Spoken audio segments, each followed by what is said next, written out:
Hello बच्चों, welcome to my YouTube channel. और आज हम करने वाले हैं सामाजिक विज्ञान कक्षा 9 की वर्कशीट नंबर 24। ठीक है, जिसके अंदर हम पढ़ रहे हैं पार्ट 2 यूरोप में समाजवाद व रूसी क्रांति में। हमारे पास कक्षा पत्र जो 24 है उसके अंदर है कार्यपत्र जो 24 है उसके अंदर हमारे पास रूसी क्रांति का भाग 2 है।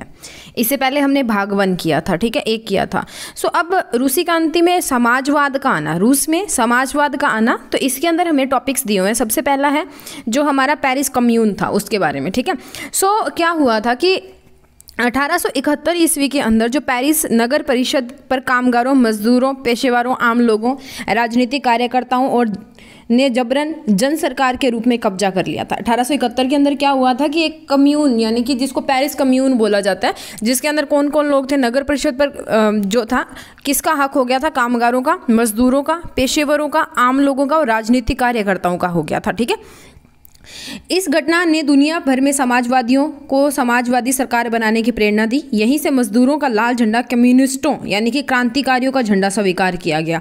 यानी कि यहीं पे जो है वो लाल रंग का झंडा जो था, जो कम्युनिस्टों का था यानी कि क्रांतिकारियों का था, उसे स्वीकार किया गया। यानी कि वहाँ पे उनका जो मतलब उन्होंने अपना झंडा फहरा दिया, वहाँ पे उनका दबदबा हो गया, तो उससे भी लोगों में समाजवाद की भावनाएं उत्पन्न होनी स्टार्ट हो गई, ठीक है।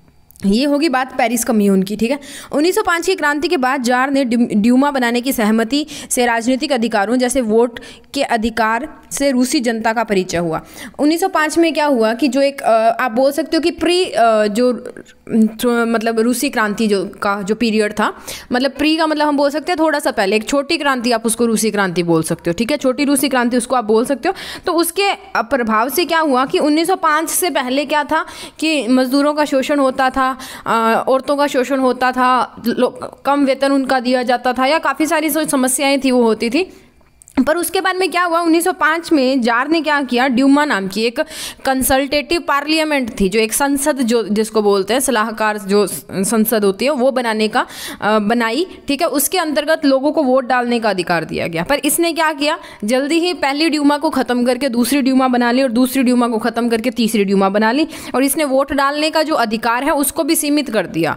वो जो रूल होते हैं ना, जो नियम होते हैं वोट डालने के लिए बने होते हैं, जैसे आजकल हमारे पास होते हैं कि जो 18 साल का होना चाहिए, ठीक है, भारत का नागरिक होना चाहिए, ये ऐसे कुछ होता है, ठीक है। तो अब यहाँ पे उसने क्या किया, अपने जो कुछ नियम थे वो बदल दिए। क्यों बदले? क्योंकि जो जार था वो नहीं चाहता था कि उसके शासन के ऊपर कोई प्रश्न करे, कोई भी क्वेश्चन करे उसके शासन के ऊपर, उसको वो बिल्कुल पसंद नहीं था। दूसरा, वो अपना दबदबा जो कायम करना चाहता था, अपनी जो पावर है, अपनी जो शक्ति है, उसको भी कम नहीं करना चाहता था। इसलिए उसने लगातार क्या किया, ड्यूमा 1, ड्यूमा 2 और ड्यूमा 3 ड्यूमा बना दी। और तीसरी ड्यूमा ने उसमें जो थे वो कंजर्वेटिव लोग जो होते हैं ना, छोटी सोच वाले, या तर्क जो आप बोल सकते हो कि जो तर्कशीलता पे विश्वास नहीं रखते या समाजवाद में नहीं जाते, ठीक है, उन लोगों को डाल दिया, उन पॉलिटिशियंस को डाल दिया, उन राजनेताओं को उसके अंदर डाल दिया, ताकि उसकी शक्ति जो है वो उतनी ही बनी रही, ठीक है। उसके बाद में क्या हुआ, जापान से पराजय, सेना में अराजकता और भ्रष्ट प्रशासन के कारण आम जन में भारी असंतोष की भावना थी। अब क्या हुआ कि जापान से वो हार गए, ठीक है, सेना में अराजकता हो गई, यानी कि सेना है उसने युद्ध करने से मना कर दिया। भ्रष्ट प्रशासन है, प्रशासन में भ्रष्टाचार बढ़ने लग गया, यानी कि लोग जो है वो कूटनीति वाले हो गए, ठीक है। तो उसके कारण जो लोग थे ना रूस के, उनके अंदर बहुत रोष जो था, वो बहुत जो गुस्सा जो था वो आप देखने को मिला। 1905 की असफल क्रांति के बाद, मैंने बोला था ना कि 1905 में एक क्रांति आई थी जिसको हम प्री रशियन रिवॉल्यूशन बोलते हैं, यानी कि रशियन रिवॉल्यूशन एक बड़ी बात थी, एक बड़ी क्रांति थी, उसका एक छोटा सा भाग, यानी कि थोड़ी सी बहुत शुरुआत जो है, या एक छोटा सा आंदोलन किया गया था 1905 के अंदर, वो क्या हुई, असफल हो गई। उसके बाद में ड्यूमा और सरकार के बीच खींचातान और विवाद होता रहा। इससे ड्यूमा सरकार दोनों कमजोर हो गए, यानी कि जो सांसद बनाई थी वो भी कमजोर होगी और जो सरकार थी वो भी कमजोर होगी 1905 के बाद में, ठीक है। 1912 में चौथी ड्यूमा के समय प्रथम विश्व युद्ध में रूस शामिल हुआ, जहां रूस की असफलता से धीरे धीरे सेना में इनका नियंत्रण कम हो गया। अब 1912 में जब चौथा ड्यूमा चल रहा था, अभी मैंने आपको 3 बताया, और 1912 में उसने 4th ड्यूमा भी ले आया, 4th ड्यूमा आ गई। तो 4th ड्यूमा में क्या हुआ, उसके अंतर्गत रूस ने जो हमारा फर्स्ट वर्ल्ड वार था, प्रथम विश्व युद्ध था, उसमें भाग लिया, जहां पे जो रूस है हार गया। हारने के कारण जो सेना है ठीक है, उस पर भी उनका नियंत्रण जो है वो कम हो गया। सैनिक भी जो थे वो युद्ध नहीं करना चाहते थे, वो धीरे धीरे क्रांतिकारियों से मिलने शुरू हो गए। ठीक है, उसके बाद में मार्च 1917 पेट्रोग्राद में भूखी बदहाल जनता अनियंत्रित हो लूटमार करने लगी, जिस पर सेना ने गोली चलाने से इनकार कर दिया। ऐसे माहौल में समाजवादी कामगार पार्टी में बोल्शेविकों, ठीक है, बहुमत से जिनकी सत्ता बनी थी पर कब्जा कर लिया, जबकि मॉन्शेविकों यानी कि अल्पमत वाले धीरे धीरे राजनीतिक सुधारों तथा संसदीय चुनावों में भाग लेने के पक्षधर हो गए। अब क्या हुआ, 1917 में जो पेट्रोग्राद में था उसमें जो जनता थी वो भूखमरी फैल गई थी। जो फर्स्ट वर्ल्ड वार था उसके बाद में रशिया जो था उसकी पॉपुलेशन बहुत ज़्यादा थी और उसके पास खाने की चीज़ें या जो अनाज था वो कम हो गया। तो जो लोग थे भूख से बेहाल जो लोग थे उन्होंने एक दूसरे को लूटना मारना या किसी से जो कुछ मिलता था छीनना शुरू कर दिया। ठीक है, तो सेना को जब बोला गया शासक के द्वारा कि इनके ऊपर गोली चलाओ, तो सेना ने मना कर दिया क्योंकि उनका नियंत्रण वैसे ही कम हो चुका था सेना पर से। तो ऐसे माहौल में क्या हुआ, समाजवादी कामगार पार्टी जो बोल्शेविक की थे यानी कि जिनको बहुमत से बनाया गया था, ठीक है, ने सत्ता के ऊपर कब्जा कर लिया। जो सत्ता थी यानी कि जो राज्य था, जो शासन था, उसके ऊपर उन्होंने कब्जा कर लिया। और जबकि मॉन्शेविक जो थे, जो अल्पमत वाले थे, वो धीरे धीरे राजनीतिक सुधारों और संसदीय चुनावों में भाग लेने लगे, यानी कि चुनाव के अंदर उन्होंने जैसे राजनेता वगैरह बनते हैं तो वो बनने लगे मॉन्शेविक जो थे। ठीक है, अब उसके बाद में क्या था, हड़तालें, विरोध प्रदर्शन और सेना के विद्रोह के बीच में जार ने शासन ताक दिया। अब क्या था, लगातार रोज हड़तालें हो रही थी, रोज उसके विरोध प्रदर्शन हो रहे थे, क्योंकि वो एक निरंकुश शासक था जो अपने बारे में सोचता था, भोगविलासी था, उसको अपनी पावर चाहिए थी, अपनी शक्तियां चाहिए थी, वो अपने ऊपर किसी को प्रश्नवाचक चिन्ह नहीं लगाने देता था। तो उस निरंकुश शासन के कारण लोगों ने उसका विरोध करना शुरू कर दिया। सेना ने भी विद्रोह कर दिया प्रथम विश्व युद्ध के बाद में, क्योंकि अब उन्होंने वो युद्ध करना नहीं चाहते थे और धक्के से उनसे युद्ध करवाया जा रहा था। ठीक है, तो उन्होंने भी विरोध करना शुरू कर दिया। तो जब सारे अगेंस्ट हो गए तो जार ने अपना शासन जो है वो छोड़ दिया। ठीक है, उसके बाद में लेनिन ने मार्क्स और एंजल के साम्यवादी विचारों से प्रभावित होकर कामगारों, मजदूरों व किसानों को सर्वहारा वर्ग द्वारा शासन पर नियंत्रण करने का विचार किया।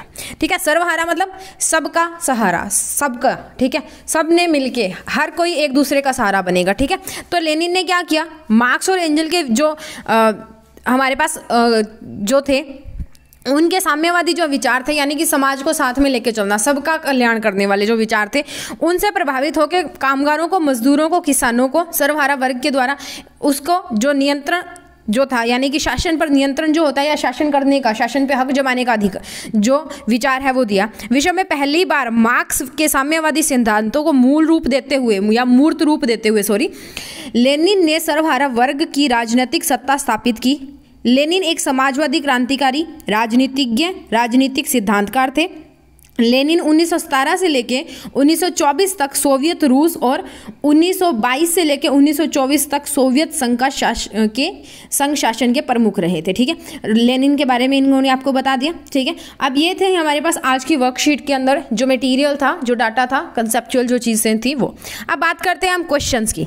तो पहला है हमारे पास, प्रथम पेरिस कम्यून नगर परिषद का क्या महत्व है। देखो, सन 1871 ईस्वी का पेरिस की कम्यून, ठीक है, एक क्रांतिकारी आंदोलन था जिसका प्रमुख महत्व था फ्रांस में सामशाही आधिपत्य से पेरिस के सर्वहारा वर्ग द्वारा स्वयं को स्वतंत्र कराना। सर्वहारा वर्ग कौन सा था, जिसमें किसान, मजदूर, कामगार ये शामिल थे।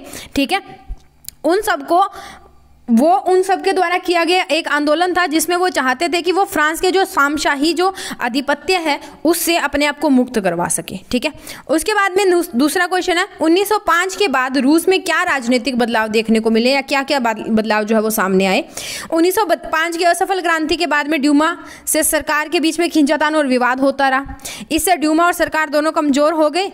ठीक है, तथा सेना पर भी इनका नियंत्रण नहीं रहा। ठीक है, राजनीतिक गतिविधियां जो थी उनके ऊपर पाबंदियां लगा दी गई। उदारवादियों और क्रांतिकारियों, ये दोनों अलग अलग है। ठीक है, कोमा लगा लेना। उदारवादियों और क्रांतिकारियों को ड्यूमा से बाहर रखा गया। ठीक है, उदारवादियों कोमा लगा लेना या और लगा लेना बीच में।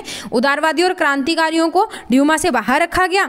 1905 के बाद मजदूरों द्वारा बनाए जाने वाले यूनियन और संघों पर भी पाबंदी लगा दी गई, यानी कि अब कोई भी जो है वो फैक्ट्री में काम करने वाले जो थे या मजदूर संघ जो बनते थे वो नहीं बन सकेंगे, उनको इलीगल कर दिया गया, गैर कानूनी कर दिया गया। ठीक है, उसके बाद में था बोल्शेविकों और मांशेविकों के बीच में क्या मतभेद थे, यानी कि उनके अलग अलग होने के कारण क्या थे। एक बहुमत से बने थे, एक अल्पमत से बने थे। तो बोल्शेविक चाहते थे कि पार्टी पेशेवर क्रांतिकारियों का छोटा सा समूह हो, पर मोंशेविक जो थे वो पार्टी में अधिक से अधिक लोगों को शामिल करना चाहते थे। ठीक है, तो एक तो उनके ऊपर ही जो उनका मतभेद आ गया कि उनको मांशेविकों को ज़्यादा लोग चाहिए थे, बोल्शेविक चाहते थे कि कम लोग हों बट एक्सपीरियंस्ड हो, ट्रेंड हो। ठीक है, उनके पास पेशा हो, इस चीज़ को करने का तजुर्बा हो। ठीक है, उसके बाद में है बोल्शेविक जो थे अपने लक्ष्य को प्राप्त करने के लिए हिंसा का उपयोग करने में बिल्कुल संकोच नहीं करते थे, लेकिन मोंशेविक जो थे वो हिंसा का उपयोग नहीं करते थे। ठीक है, जो बोल्शेविक थे वो हिंसक थे या हिंसा करते थे, अगर उनका लक्ष्य पूरा करने में अगर किसी को मारना भी पड़ता था तो वो मारते थे। पर मोंशेविक जो थे वो अहिंसा पे चलते थे। जैसे हमारे गांधी जी थे ना, वैसे ही वो मोंशेविक जो थे वो हिंसा नहीं करते थे, अहिंसा करते थे। अहिंसा को मानते थे वो कि हिंसा नहीं करनी। ठीक है, उसके बाद बात करते हैं क्वेश्चन नंबर 4 की। क्वेश्चन नंबर 4 में हमें दिया है रूसी क्रांति में लेनिन का क्या योगदान था। तो निर्वासन के बाद, यानी कि जिसको एग्जाइल वनवास टाइप कुछ होता है, उसके बाद जब लेनिन को लगा, जब वो लौटा तो उसको लगा कि सोवियत के पास रूस की सत्ता संभालने का समय, यही समय जो है वो सही था। 1917 में रूसी क्रांति में लेनिन द्वारा निभाई गई भूमिका निम्नलिखित है। 1917 की रूसी क्रांति थी, उसमें उसने बोल्शेविकों का जो नेतृत्व किया था, यानी कि लेनिन एक बोल्शेविक नेता था। वह युद्ध को समाप्त करने के लिए 3 बिंदुओं की घोषणा करता है। उसने 3 जो बिंदु है, 3 पॉइंट्स अपने बताए कि अगर ये युद्ध है, यानी कि ये रिवॉल्यूशन है, अगर आपने ख़त्म करवानी है तो उसके लिए उसने 3 पॉइंट रखे। पहला तो भूमि को हस्तांतरित करना था। ठीक है, दूसरा उसका जो बैंकों का राष्ट्रीयकरण करना था, और पूरा जो उसने डिटेल दी थी वो दी थी। इसको बाद में इसका नाम दिया गया था अप्रैल थीस का, यानी कि अप्रैल थीसिस भी बोलते हैं, अप्रैल थीस भी इसको बोला जाता है। तो इसके अंदर इसके जो वेरियस पॉइंट्स जो थे, 3 पॉइंट मेंशन किए हुए थे कि ये हमें चाहिए अगर आपने क्रांति को ख़त्म करवाना है तो।